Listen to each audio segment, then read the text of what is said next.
Você está no Arco 43, o podcast educacional da Editora do Brasil.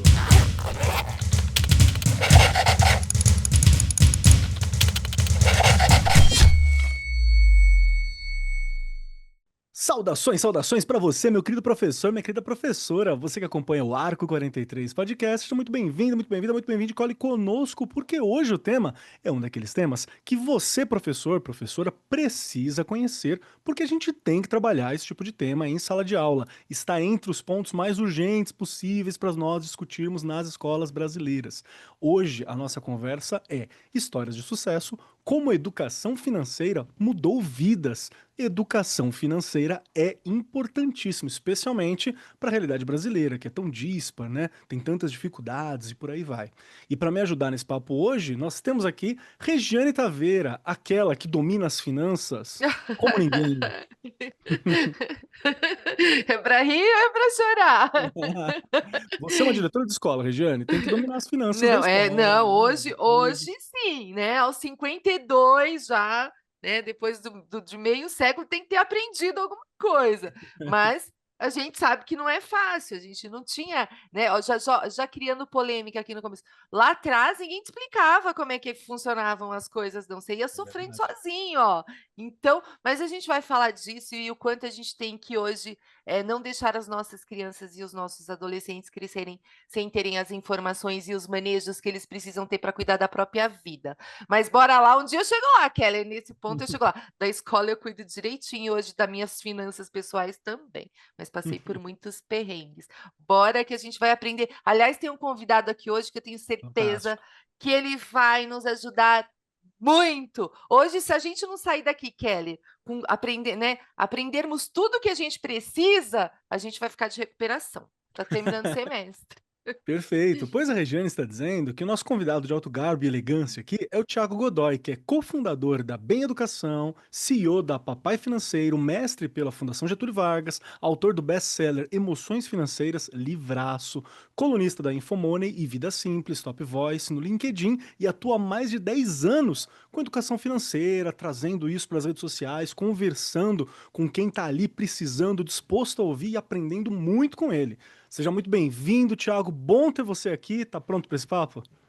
Opa, que coisa boa, Keller. Regi, prazer pelo convite.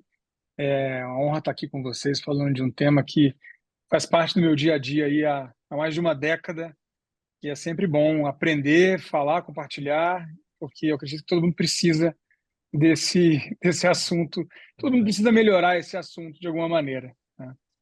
Perfeito, perfeito. Porque sempre tem alguma coisa que dá pra gente trabalhar para melhorar a Sempre, vida, né? sempre. Vale muito a pena. Então, vamos lá. Fique conosco que nós já começamos o papo.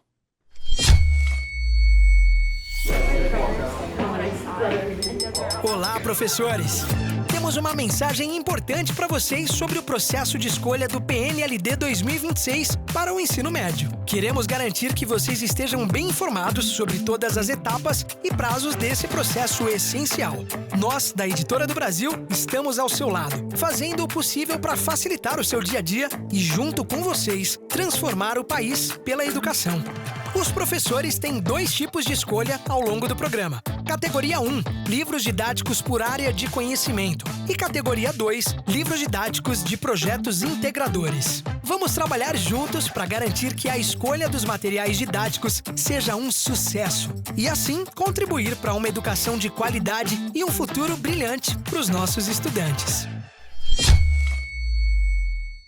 A educação financeira tem se mostrado uma ferramenta de imensa transformação social, capaz de mudar trajetórias, abrir caminhos para as realizações de sonhos ou promover, né, de toda forma, o uso consciente do dinheiro desde os primeiros anos escolares. Ela contribui para o desenvolvimento de cidadãos mais autônomos, responsáveis e preparados para lidar com os desafios da vida adulta. E é nesse contexto que nós, aqui, Arco 43, Editora do Brasil, vamos apresentar também a coleção de educação financeira que é voltada para o ensino público e privado, uma proposta lúdica, alinhada à BNCC, é sempre importante. É uma coleção que incentiva equilíbrio financeiro e orienta os estudantes a tomarem decisões mais conscientes, serem conectados ao aprendizado, à realidade cotidiana, estimulando habilidades socioemocionais, né, essenciais para o convívio em sociedade. E nós sabemos que esse tipo de educação impacta de fato a vida das pessoas. Mas como? Quais histórias reais mostram que aprender a lidar com o dinheiro pode ser o primeiro passo para conquistar o grande objetivo, né? E para conversar sobre as transformações, inspirar educadores, estudantes e famílias, recebemos alguém que inspira pessoas e ensina pessoas há muito tempo a lidar com a educação financeira. O Thiago Godoy, o papai financeiro. Vamos lá. Para começar essa conversa, que esse momento de salvação da humanidade, eu vou deixar claro que nós temos que aprender mesmo a lidar com essa questão. Regiane Taveira, sempre Ai, ai, ai. você que eu começo perguntando. Qual foi a primeira vez que você ouviu em contexto escolar se conversar sobre educação financeira? Não vale fora. Primeira vez que alguém falou assim, se a gente falar de educação financeira para as crianças, para a escola. Não, isso é muito recente, de verdade. Me vergonho até de falar disso, hein?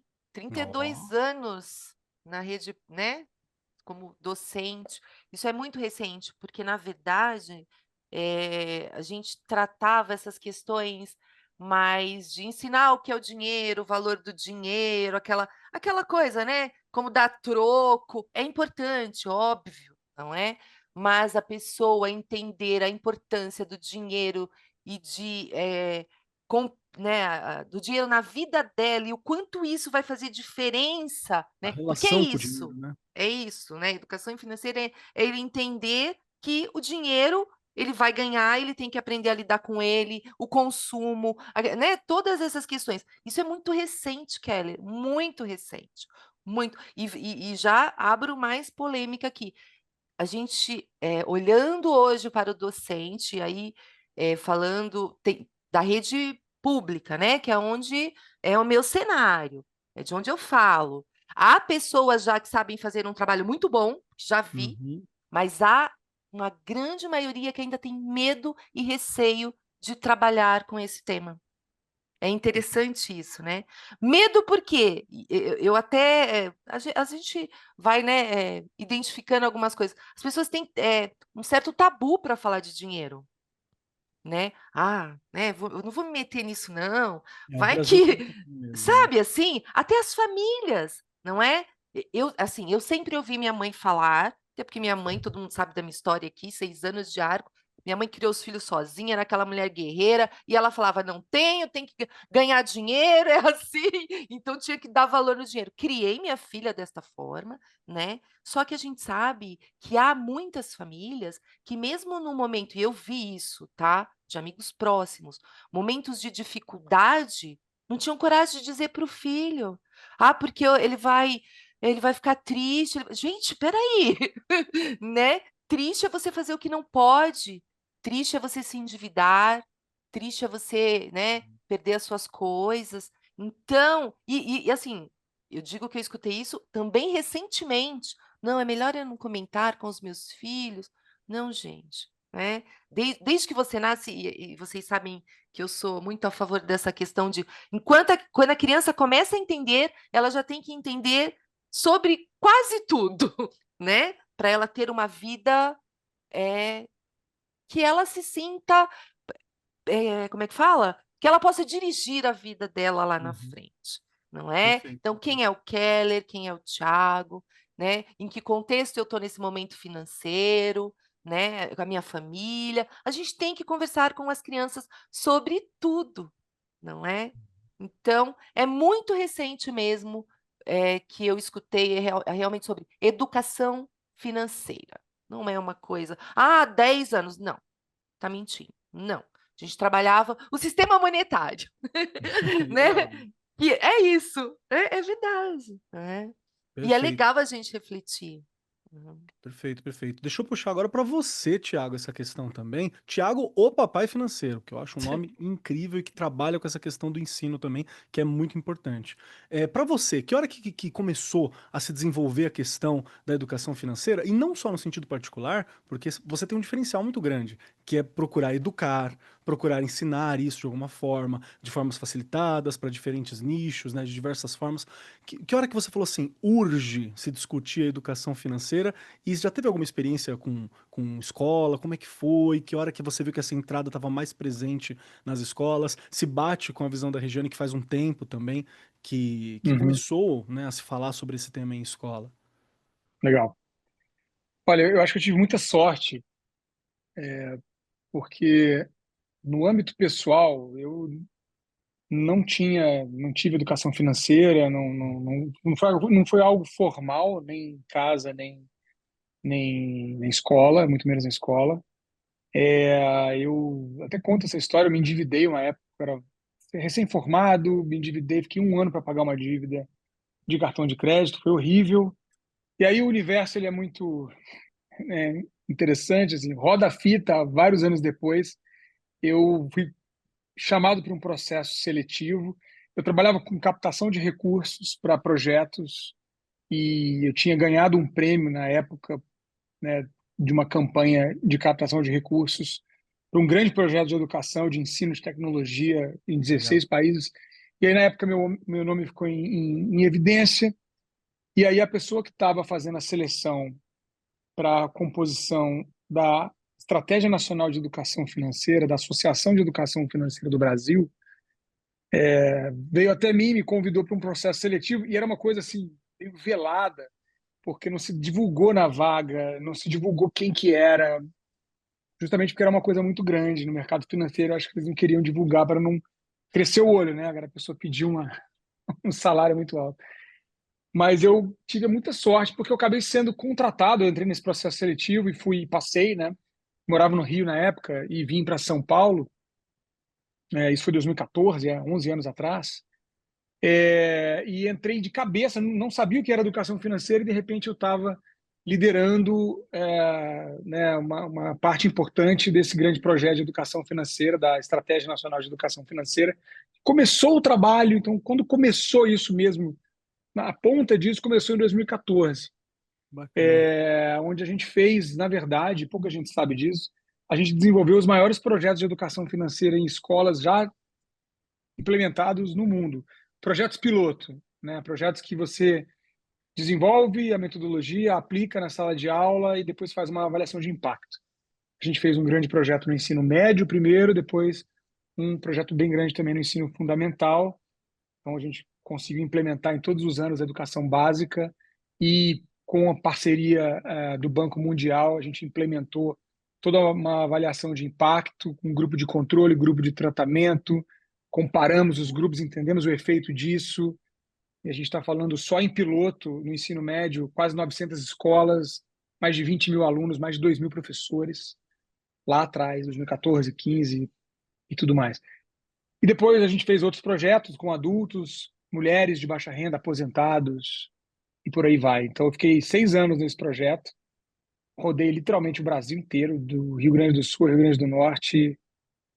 Eu acho que só, talvez, Piauí, Amapá e Roraima que eu não fui para implementar esse projeto. Muito desafiador, não foi simples, é claro, a gente conseguiu expandir, depois regredir, né? A educação pública, tudo que é ligado ao Ela tem sistema essa. público tem essas questões, né?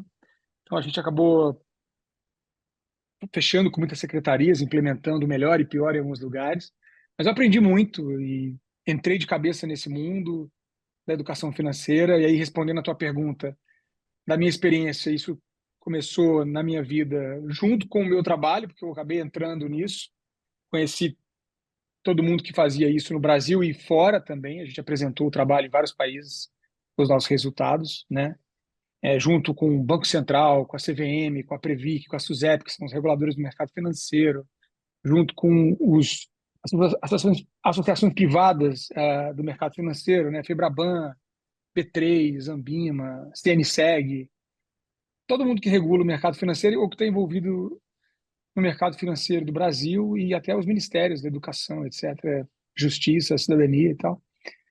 Então foi uma escola assim maravilhosa para mim. Eu acabei me especializando nisso, fiz um mestrado depois com famílias endividadas, estudei 400 famílias endividadas no Brasil e comparei os resultados com famílias de renda equivalentes para entender por que uma família com uma renda igual à outra, uma está se endividando e a outra consegue se equilibrar, né? Onde estão as questões emocionais, comportamentais que levam, né, as pessoas, as famílias ao desequilíbrio financeiro.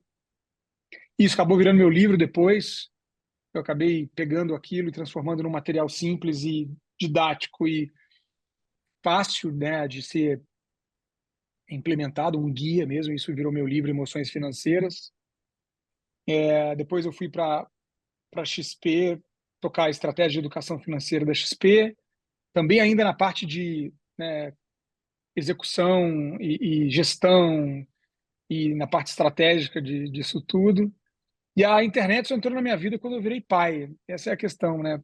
Hoje eu sou praticamente conhecido com o Papai Financeiro, né? Uma rede social dá uma projeção muito grande.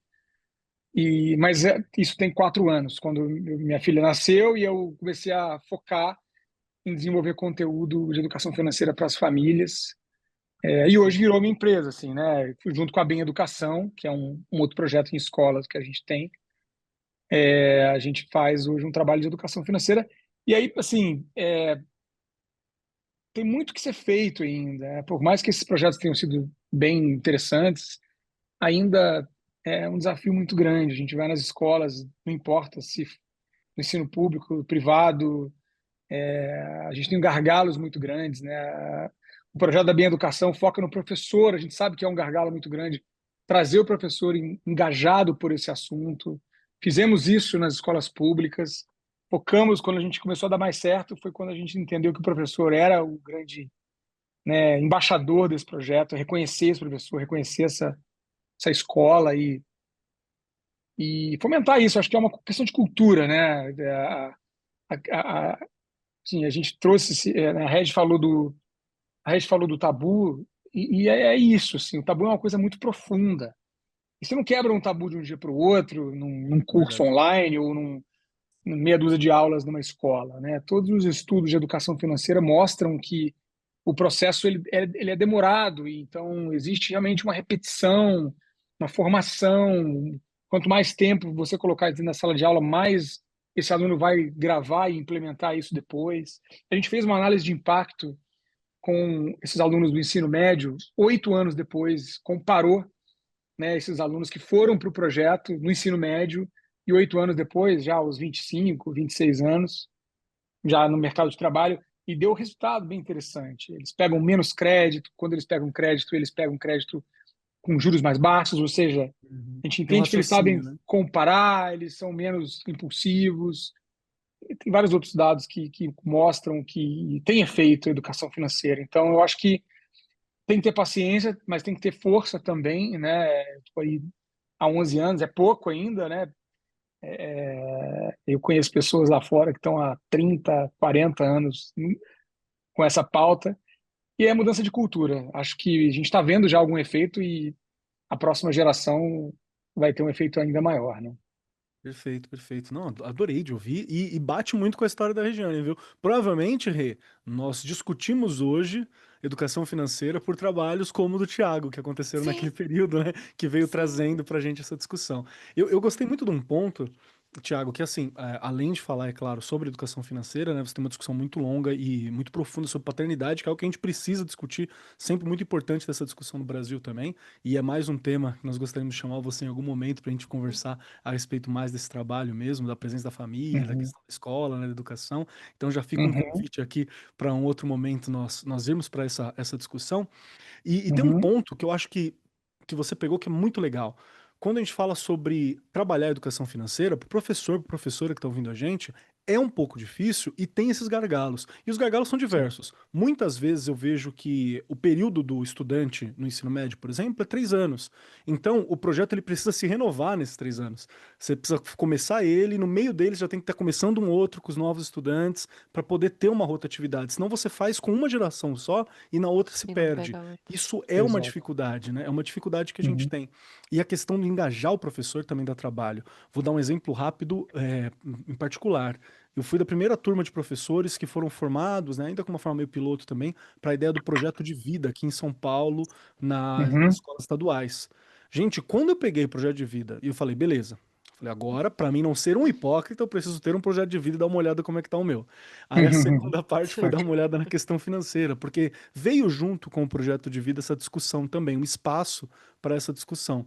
E aí foi quando eu olhei para minha vida financeira também e falei, ok, vamos aprender um pouquinho mais, vamos entender um pouquinho mais isso aqui. E para mim, aquele Uhum, momento foi um ponto de virada, sabe? De qualidade de vida, de tranquilidade, entre outras coisas. Então, entre as histórias de pessoas que, ao pensar educação financeira, mudaram de vida, eu posso incluir a minha tranquilamente. Gente, você ter uhum, uma reserva de emergência, É guardar uma tudo. parte, gastar menos do que ganha, essas coisas simples, elas ajudam muito a gente a Muito. ter uma tranquilidade para lidar, né? Certo, Rei? O que que você tá uhum, achando do papo? Nossa, senão você vai viver sofrendo, né? E olha como é horrível. Assim, estou inserida num local, escutando o Thiago falar, você, Kelly, você já sabe também, onde né? São pessoas que têm uma vulnerabilidade bem grande ali, a minha comunidade escolar. E a gente uhum, sempre escuta, né, essas questões de não conseguir pagar tal coisa, o pai vem conversar por um problema, né, por alguma coisa do Uhum. filho, e aí eles acabam entrando na parte financeira, né? Não consegui pagar determinada coisa esse mês, tá difícil, diretora, e não sei o quê. A gente olha, e aí a gente se coloca no lugar, porque a gente sabe que não é culpa dele, né? Porque ele não teve, ninguém ensinou ele a poupar, né? Eu ganho e pago a conta. Tem aqueles que trabalham e pagam as contas, e tem aqueles que, vamos gastar tudo mesmo, não sei se eu estou vivo amanhã, né? Tem muito dessa coisa que me dá um nervoso, né? Facilidade, Você né? falando, exato.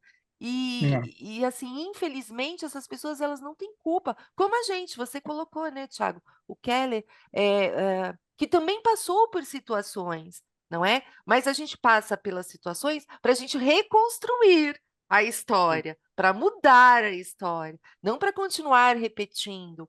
E o que infelizmente a gente vê é que as pessoas não conseguem, porque não foram educadas, né? Se a gente, uhum, uhum, desde pequenininho, você ensinar, eu lembro que já comentei isso aqui num episódio, eu vi um projeto muito legal lá no Nordeste, que as crianças da educação infantil aprendem a desligar, né? Abre a torneira, fecha a torneira, apaga a luz. Eles trabalham isso, não é o professor que apaga, não é? Eles uhum, estão. Porque você está ensinando que precisa. Isso requer dinheiro para pagar, não é de graça, não é? Então, cada detalhe é desde pequeno. Ele vai ser uma pessoa diferente se ele aprender que tem que consumir menos energia, não precisa acender a luz se ainda está claro, né? Parece que é bobo, mas não é. São Perfeito. pequenas coisas que vão contribuir, sim, para que esse cidadão entenda melhor de como gastar o dinheiro, né? Que é uma troca, né? Não é de graça, é uma troca, uhum, né? É o seu trabalho uhum. para você ganhar aquilo.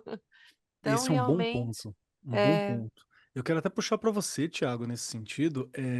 Por que que você vê que é importante se trabalhar essa questão da educação financeira desde a infância? Tem alguma coisa na infância que, se a gente conseguir entender ali, compreender ali, vai demorar um pouquinho mais para gente sofrer com essa questão? A gente vai compreender, vamos conseguir evitar, né, um pouco da dificuldade que tem?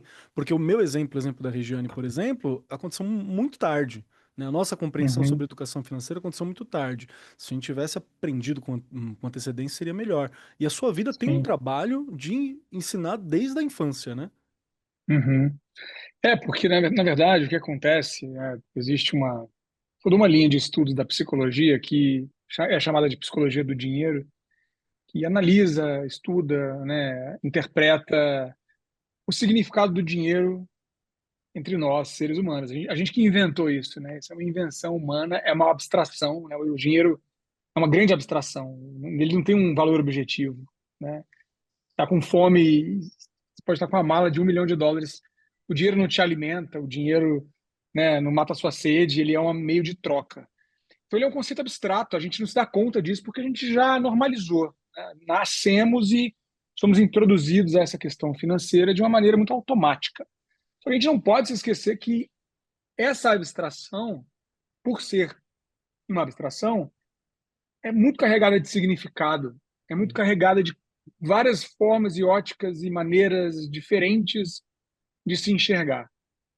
E uma coisa muito importante é que o dinheiro, além de abstrato, ele vai ser um significado de muita coisa da nossa sociedade. A gente transfere muito significado para o dinheiro. Então, ele pode ser o que a gente acabar moldando ele. Ele é significado de sucesso, de bem-estar, de um monte de coisa.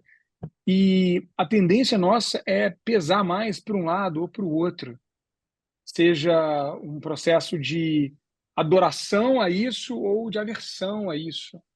Então, e esse processo de significado ele é muito, muito, muito mais forte, construído, firmado e sedimentado na nossa primeira infância, principalmente os 7 primeiros anos de vida, que é o que a psicologia do dinheiro chama de processo de socialização econômica. É onde a gente começa a olhar para o significado do dinheiro de uma maneira muito mais abstrata, porque afinal de contas a gente não lida com o dinheiro e a gente não consegue ter maturidade o suficiente, né, para ver ele de uma maneira clara. Em outras palavras, uma criança não entende se você disser não tenho dinheiro. Ah, não tenho dinheiro. Ela pediu alguma coisa para você, não tenho dinheiro. E aí ela te vê comprando 1 quilo de arroz. Ela não entende que o quilo de arroz é prioridade e o brinquedo que ela te pediu não é. Ela não entende que existe uma falta. Se eu não comprar o quilo de arroz, eu não vou ter comida. Ou de outra forma também, se eu comprei o quilo de arroz, é porque eu posso comprar o brinquedo. Ela não entende isso. Então a gente acaba, nós adultos, né, passando muita coisa para uma criança sem entender como funciona esse mundo do dinheiro. Essa socialização econômica acontece com todo mundo. Ela é de pai para filho, ela é de avô, bisavô, bisavó, trisavô. Ela é intergeracional. Existe uma série de crenças intergeracionais que são passadas de família para família. Não são as mesmas, muitas têm interseção, muitas são parecidas, depende do contexto socioeconômico, geográfico, temporal, mas essas crenças ficam muito fortes na nossa cabeça. E elas prejudicam muito a nossa interpretação, né? São crenças de aversão a dinheiro.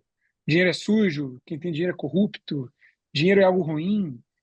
Isso não é verbalizado, isso é inconsciente. A gente fala essas frases assim para Que é você pior, né? entender o que eu estou falando, mas é muito mais sutil e muito mais forte, na verdade, né? É uma dicotomia, porque, por exemplo, tem inúmeros casos de pessoas que têm problema financeiro recorrentemente na vida. Quando você vai olhar, está muito ligado a que a psicologia do dinheiro chama de scripts financeiros, que são pequenos traumas que a pessoa vai tendo, e ela gravou aquilo ali no modelo mental de enxergar dinheiro, e ela pode ter tido uma questão com os pais dela que, sei lá, separaram por conta do dinheiro, ou brigavam muito por dinheiro, ou eram muito instáveis, ou diziam muito não para ela, então ela acabou gravando muito significado. Existe todo um processo de significado do dinheiro. Então é isso que eu estou trazendo aqui, que é o mais importante. O significado do dinheiro é o que faz você lidar bem ou mal com ele. É como outro processo, qualquer outro processo. Você vê uma pessoa que tem dificuldade de se relacionar amorosamente, e ela, sei lá, com alguma questão paterna, materna, e aquilo ali se tornou um bloqueio para ela, então ela não consegue enxergar um relacionamento com um viés positivo, ela sempre vai achar que aquilo ali é ruim, porque ela viu, ela, né, É a absorveu aquilo como referência que ela ruim, é a tem, né? referência dela. Então, tem muita coisa aí, e a infância é justamente esse momento. É quando a gente começa a formar nossa relação com o mundo, e o dinheiro faz parte disso.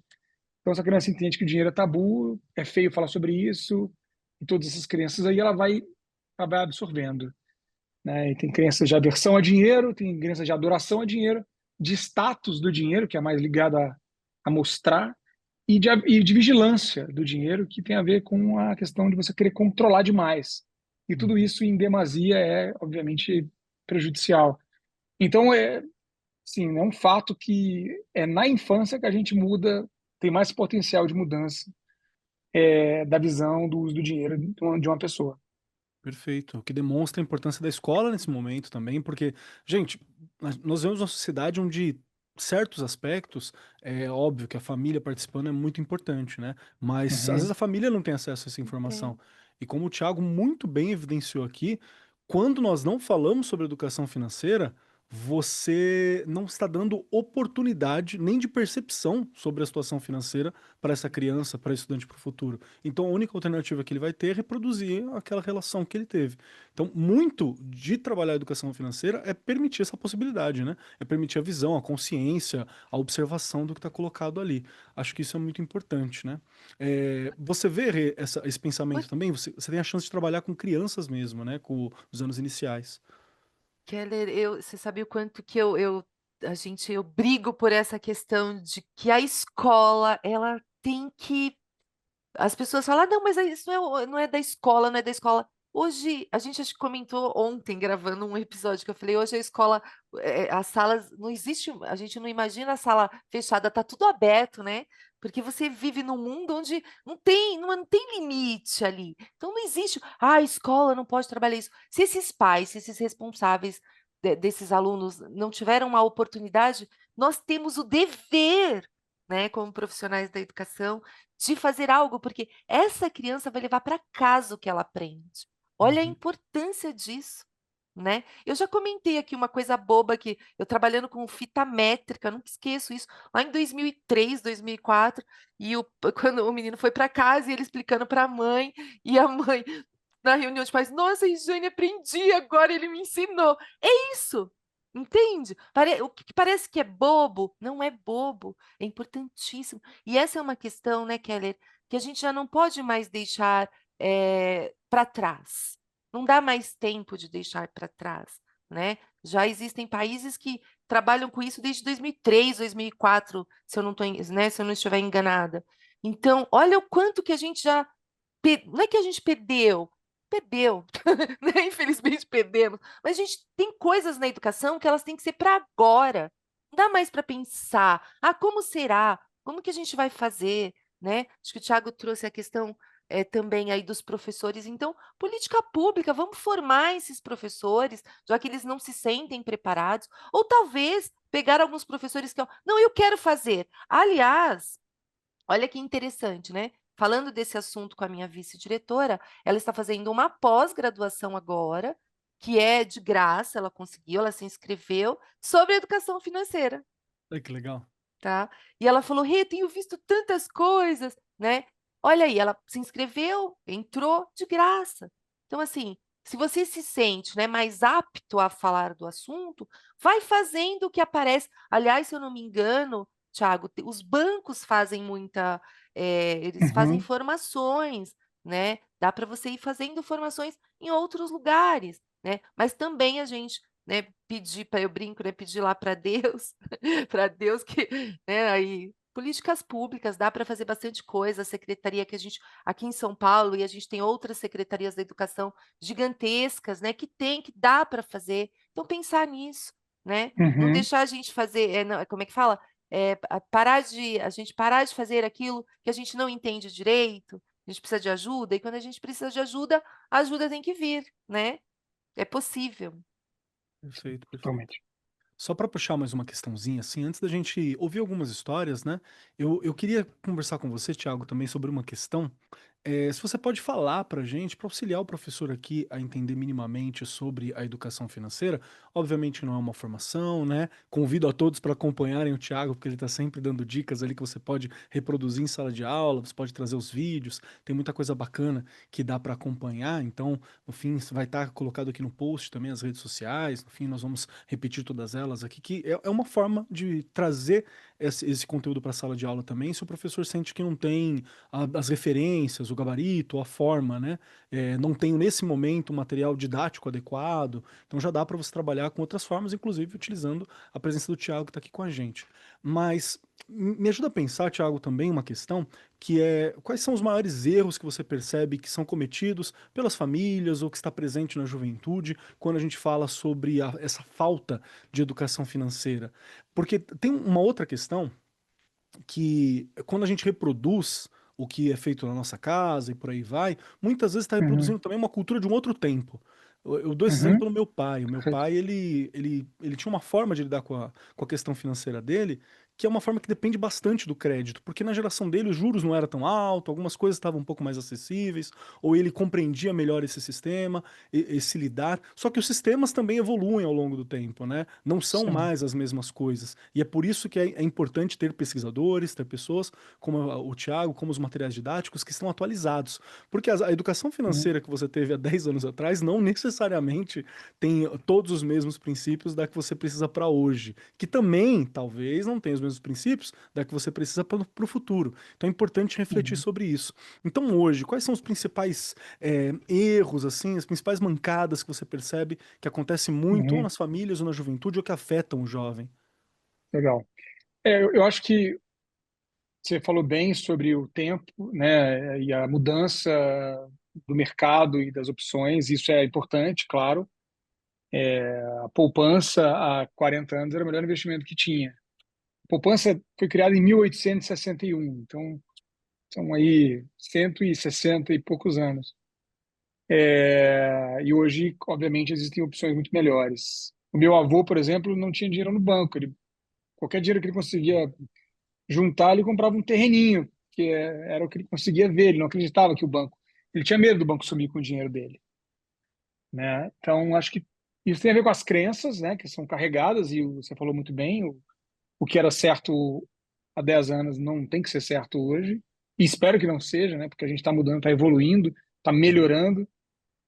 Se a gente melhorou, faz sentido, é bom. Mas tem um outro lado também, que acho que ajuda a responder essa pergunta, que é um pouco mais eterno, que tem a ver com a forma como a pessoa encara, lida e se comporta com o dinheiro, que, na verdade, são os recursos. Eu acho que eu olho o dinheiro como um recurso. E existem pessoas que têm um perfil mais relapso e outras pessoas que são mais conscientes. Isso é um pouco mais de personalidade mesmo. Uhum. É, são menos preocupadas ou menos diligentes com os seus recursos e esbanjam mais e, né, estão um pouco mais soltas com isso, no sentido de não olhar e não acompanhar, e pessoas que estão mais corretinhas em relação a isso, né? Então, também, isso é uma questão um pouco de crença, cultura, personalidade. Tem tudo a ver aqui. Assim, por exemplo, se você for pegar uma família média nos Estados Unidos e olhar o quanto que uma família média joga de comida fora, você vai ficar assustado. Porque lá tem essa cultura, não estou dizendo que todos façam isso, mas existe, eu morei lá 2 vezes e eu vi isso acontecendo. Existe uma cultura do desperdício muito maior que a nossa. Se compra muito mais coisa em geral e com quantidade, e as pessoas compram com quantidade porque é mais barato comprar na quantidade e acabam desperdiçando. Se eu não me engano, o último número que eu vi é 40% das compras feitas em mercado são jogadas fora nos Estados Unidos. É um absurdo. Então tem a ver com a cultura, certo? Um europeu, até aqui no Brasil, a gente acha isso um absurdo, né? Então tem questões culturais e individuais aí dentro. Agora, se a gente for olhar de forma geral e mais específico aqui em relação à questão financeira, um primeiro grande erro que as pessoas têm é de não saber para onde o dinheiro está indo, e como vem e para onde vai. Tem uma questão mais até de cognição mesmo, porque se você não vê, se você não olha, se você não acompanha, se a pessoa percebe que está no vermelho só quando o banco avisa, isso acontece porque a pessoa vive no automático. Ela não tem uma organização interna em relação a isso. Então isso acaba sendo uma base para muita coisa errada, para muita decisão errada, certo? Tem vários erros que vão decorrer disso. Assim, eu não sei nem o padrão de vida que eu deveria ter, porque afinal de contas eu não entendo muito bem se eu estou pagando muito caro num aluguel, na parcela do meu imóvel, se eu estou com um carro mais caro do que eu deveria ter. E isso tem tudo a ver com você equalizar o que você tem de condição financeira e o que você deveria ter de gasto financeiro. E aí isso junta com um outro erro que acontece muito, que é tomar decisão emocional com o dinheiro. Todo mundo toma decisão emocional, tá? Só para ficar bem claro isso. As nossas decisões são emocionais. Só que o ponto é o quanto que elas vão nos atrapalhar ou nos ajudar. Essa é a questão principal. Uma pessoa que ganha rios de dinheiro e compra um monte de coisinha e aquilo ali nem faz um arranhão no orçamento dela, ela nunca vai sofrer por esse consumo desenfreado. Mas uma pessoa comum que compra para aliviar uma frustração, que é impulsiva, que vem uma promessa de investimento para ela, e ela nem olha aquilo e já pega, ou ela acredita que vai ganhar dinheiro jogando em jogo de aposta, ou ela quer comprar um relógio para pertencer a um grupo, mas ela não tem condição de comprar nada parecido com aquilo, ou carro, que a gente vê muito, né? A pessoa compra um carro, a parcela daquele carro esgana o orçamento da pessoa. Então isso vem muito da falta de autoconhecimento mesmo, né? De olhar para as coisas com clareza, com lucidez e ter um pé no chão, né? Que minha avó falava, né? Pé no chão, sonhar, mas ter pé no chão. E eu acho que uma terceira coisa, acho que não tem uma ordem de prioridade aqui, acho que uma coisa acaba afetando a outra, mas é muito importante, a terceira, mas não é a última, não é menos importante, e é não conversar sobre dinheiro, não falar sobre dinheiro. Eu diria que isso é o mais importante, porque acaba sendo onde o tabu aumenta, as coisas... Eu cansei de ver gente endividada que não conta para a família, né? Então não conversa, não fala, isso gera silêncio, gera culpa, repetição de padrão, passa de geração em geração. Então, assim, claro, resumindo aqui um pouco, você começa a mudar isso, evitar isso, né? Buscando olhar, anotar gasto mesmo. No começo, anotar. Não, eu não falo que você tem que viver anotando gasto. Se você entender o seu padrão, você pode organizar coisas muito mais simples do que isso e ser um pouco mais livre. Mas tem que ter uma noção exata de quanto você está gastando, anotar, refletir sobre os porquês das suas escolhas, conversar em casa com a esposa, marido, criança, ler um pouco sobre isso, ver vídeos, né? Hoje em dia podcast e tudo mais. Livros, e educação financeira é prática, né? Ela é prática, ela é cultura. Perfeito, perfeito. Acho que fica bem claro, assim, como possibilidades, né? Como tem alguns nortes aqui que dá para o professor discutir, começar a conversar, ou pelo menos tornar mais Uhum. natural lidar com dinheiro, né? A partir das Leve. aulas, né? Mais leve essa questão, que às vezes É. em casa não é, Leve. pelo menos que na escola, quando você conversar a respeito, ou cobrar, ou tentar entender, seja, né? Faz sentido para você, Rê? Tá muito, né? E assim, o Thiago vai falando e a gente vai lembrando. Não tem como, né? Você vai associando na sua vida, né? Os perrengues, as coisas que você passou, essa questão, né? De você olhar, as decisões emocionais são maravilhosas, né? Ah, eu Faz vou muito fazer sentido, né? mesmo, não quero nem saber. Eu mereço, eu mereço, eu mereço. Aí no outro dia, não, no outro dia não, né? Daí uns 15 dias você olha e fala, meu Deus, o que foi que eu fiz? Então, assim, Poxa, realmente, e o quanto, né, enquanto o Thiago estava falando, o quanto que é importante, além de tudo isso, o desenvolvimento das competências socioemocionais, né? Quanto que elas estão atreladas ali, quem eu sou, o autoconhecimento, né? Entender limites, né?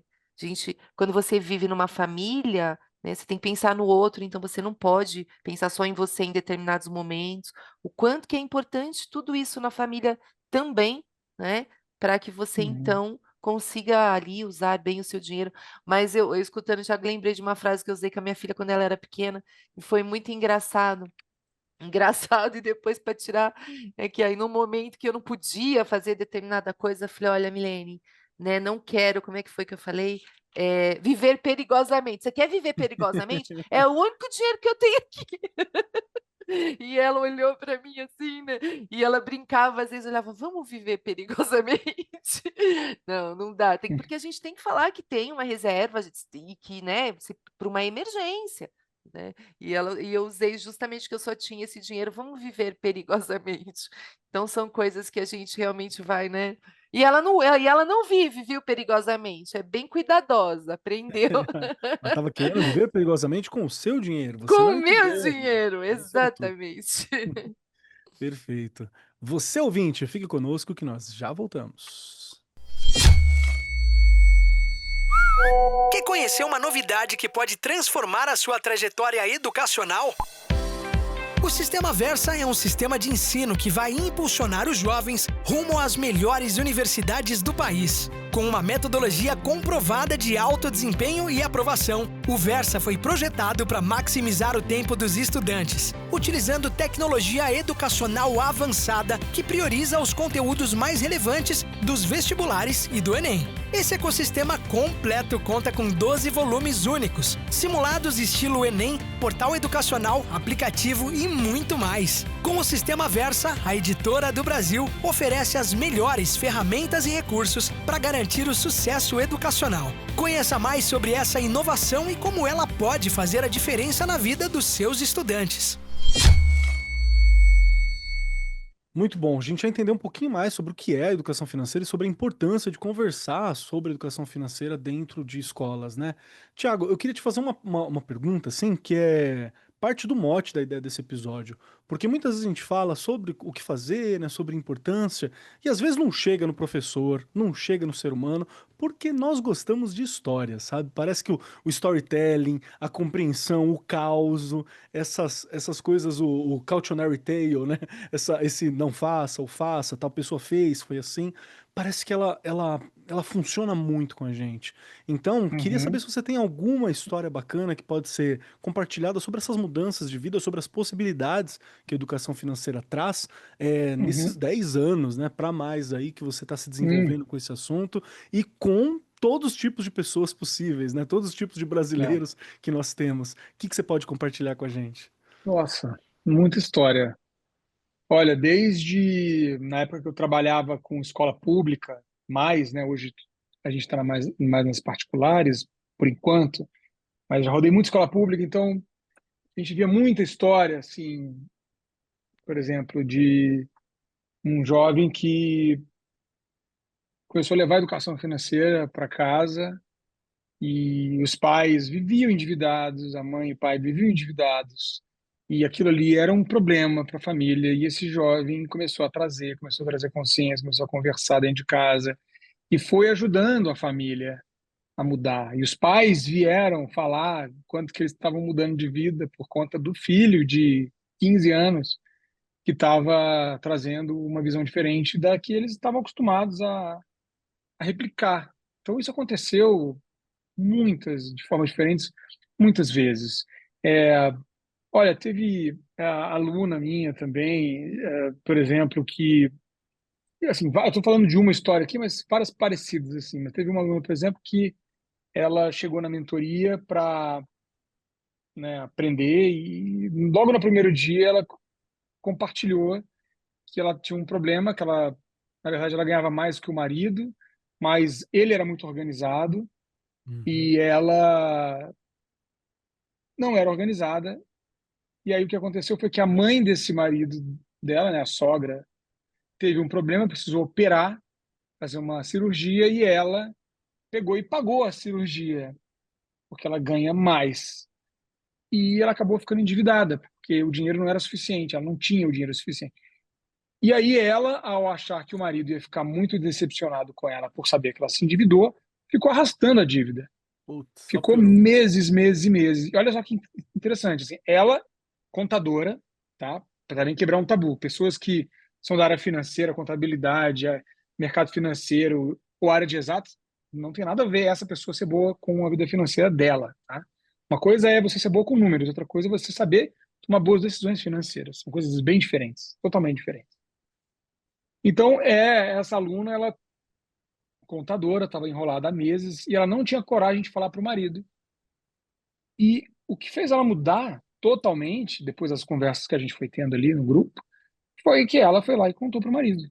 Mesmo com medo, mesmo achando que ia ter um problema de relacionamento, no final ela estava levando o marido e o filho para participar. Então não existia esse diálogo. Às vezes a gente acha que a decisão de mudar de vida e de ressignificar nossa vida financeira tem a ver com ter um grande golpe de sorte, né? Uma grande questão que aconteceu, um emprego que você conseguiu que foi gigantesco, ganhou na loteria, ou o que seja, mas muitas vezes não é. 99,9% das vezes não é.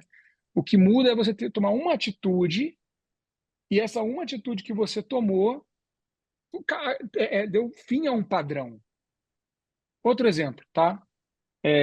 Assim, como eu falei, a gente pode falar de vários tipos de histórias aqui. Mas eu gosto de pegar exemplos de famílias que são de alta renda, porque fica muito, esse discurso sempre fica muito no quem é baixa renda é que tem esses problemas, o alta renda não tem. E é claro, né, obviamente que a pessoa que tem uma renda mais baixa ela tem mais dificuldade de manter uma vida equilibrada, até pelo acesso mesmo. E a família de mais alta renda tem mais conforto, na média. Mas não é algo tão É uma óbvio regra, né? não é uma regra de forma alguma. Eu tenho muitas histórias. Um empresário que também participava de mentoria, né, altíssimo prolabore, dava para ele viver muito bem, poupar metade e estava tranquilo. Só que ele estava todo endividado, totalmente endividado, tinha vários empréstimos em diferentes bancos, 200 mil num banco, 150 no outro, 300 no outro, tinha R$ 1 milhão de dívida quase.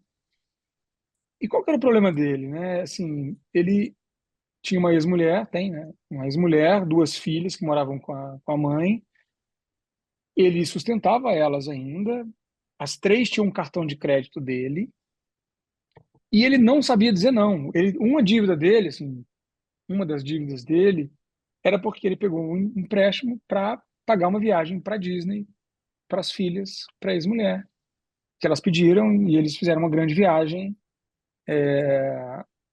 de muitas dezenas de milhares de reais, uma viagem de luxo. E aí você pensa assim, nossa, mas por quê? Então tá muito nessa história de você saber dizer não. E aí ele aprendeu a dizer não, aprendeu a dar limite para as filhas e para a ex-mulher, porque elas não sabiam nem se ele poderia pagar ou não, acho que nem é uma questão delas, não estou nem culpabilizando Sim. elas. Ele não sabia dizer que, olha, eu tenho uma boa renda, mas não é tanto quanto vocês acham. Não E é por não discutir suficiente para dinheiro, não pagar tudo que sabia, né? vocês estão. Elas viviam como se ele fosse mais rico do que ele é. E olha que Uhum. loucura. Então, mesmo você tendo uma alta renda, se você não sabe colocar prioridade, se você não sabe colocar limite, se você não sabe direcionar o teu dinheiro de uma forma madura, você vai ficar sem dinheiro, vai ter problema, vai ter dívida. Então, não é de verdade sobre quanto você ganha, é sobre como você aprende a dar direcionamento ao que você tem de renda.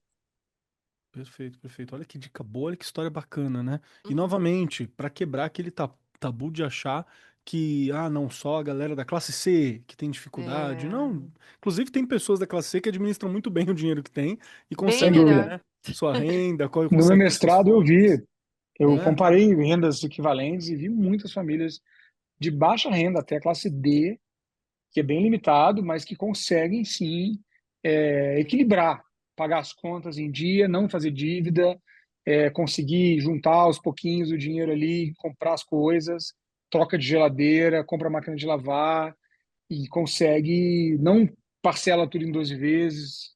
Conheço muitas, é possível. Não é fácil, não é óbvio, não é Uhum. simples, mas é uma questão de organização interna.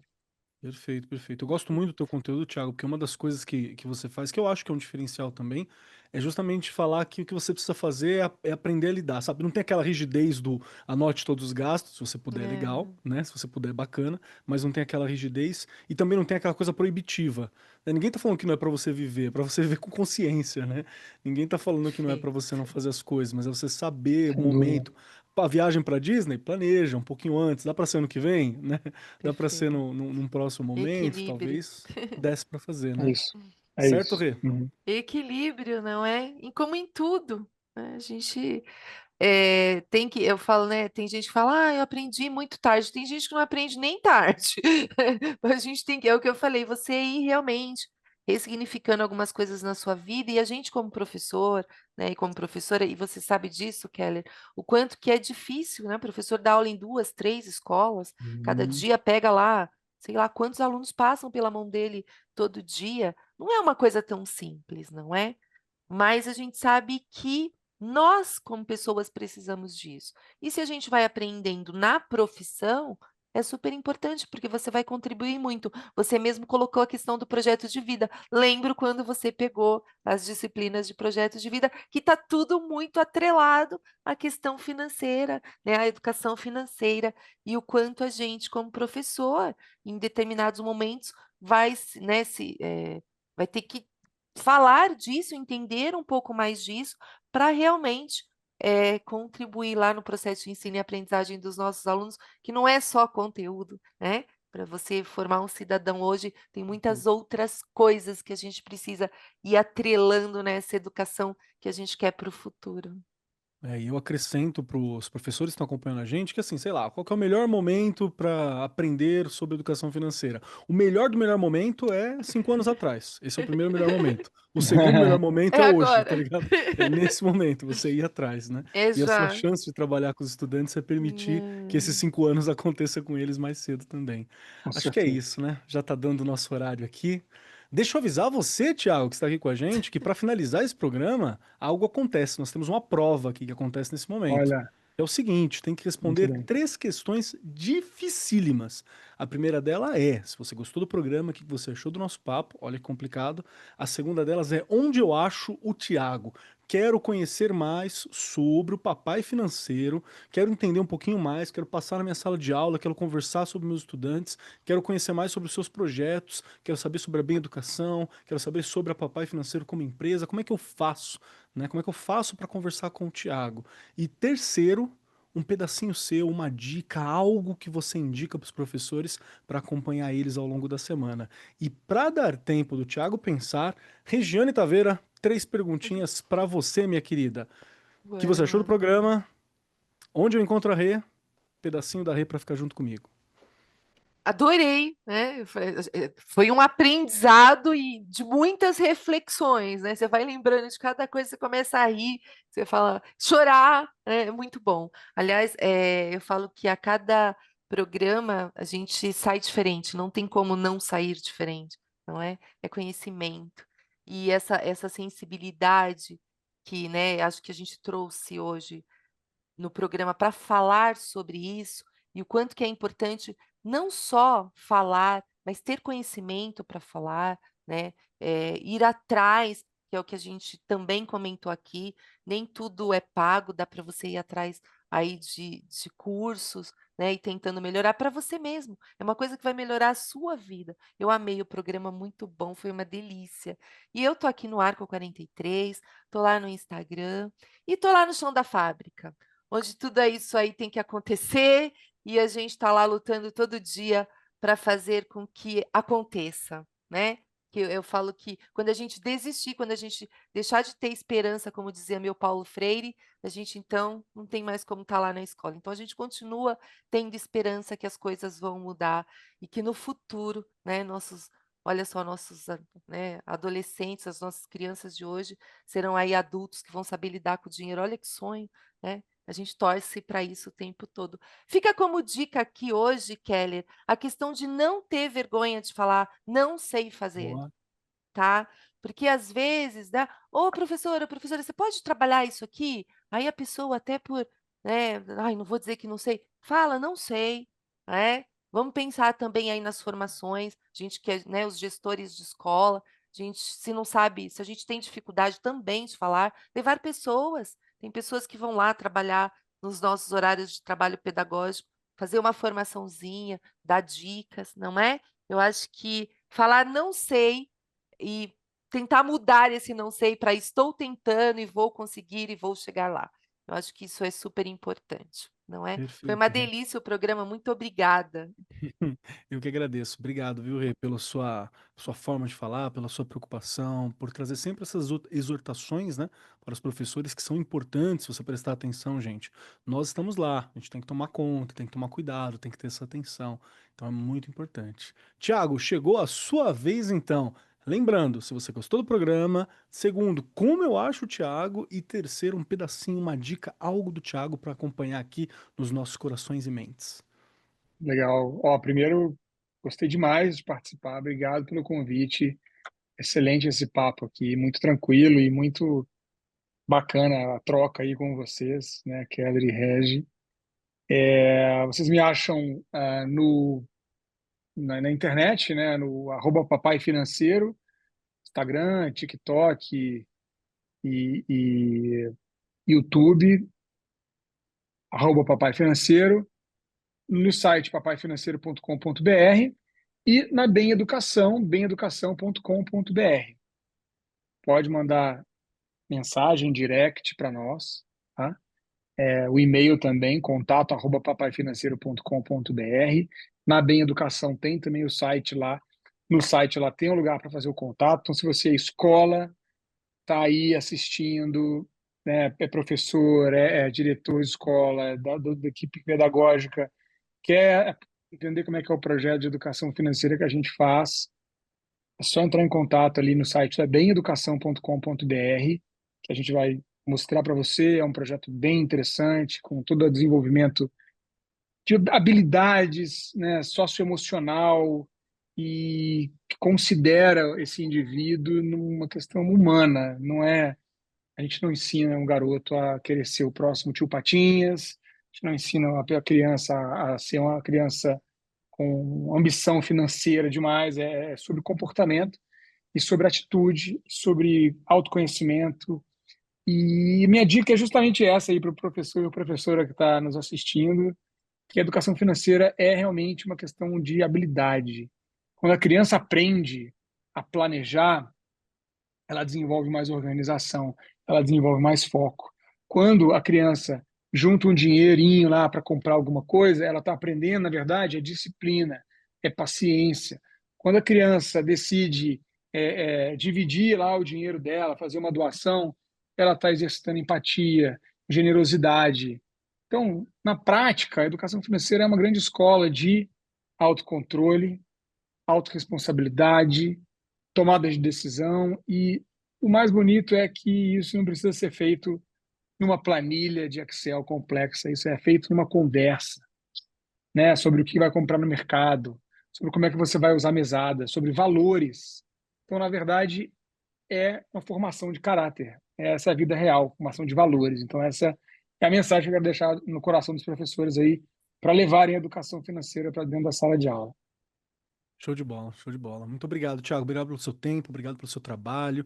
Muito obrigado por ter essa participação tão importante para que a educação financeira fosse discutida nas escolas ao longo da sua história, que é uma trajetória muito especial. Obrigado por ter compartilhado com a gente aqui e entender que esse programa existe também por causa desses esforços que aconteceram lá atrás, alguns anos atrás, né? Está sendo discutido nas escolas por causa de pessoas como você que tem esse sonho, que trabalha, que nos forma. Isso é muito bacana. Eu agradeço muito. Muito obrigado, viu? Imagina, eu que agradeço participar aqui com vocês. Perfeito, perfeito. Então chegou a minha vez para finalizar esse programa.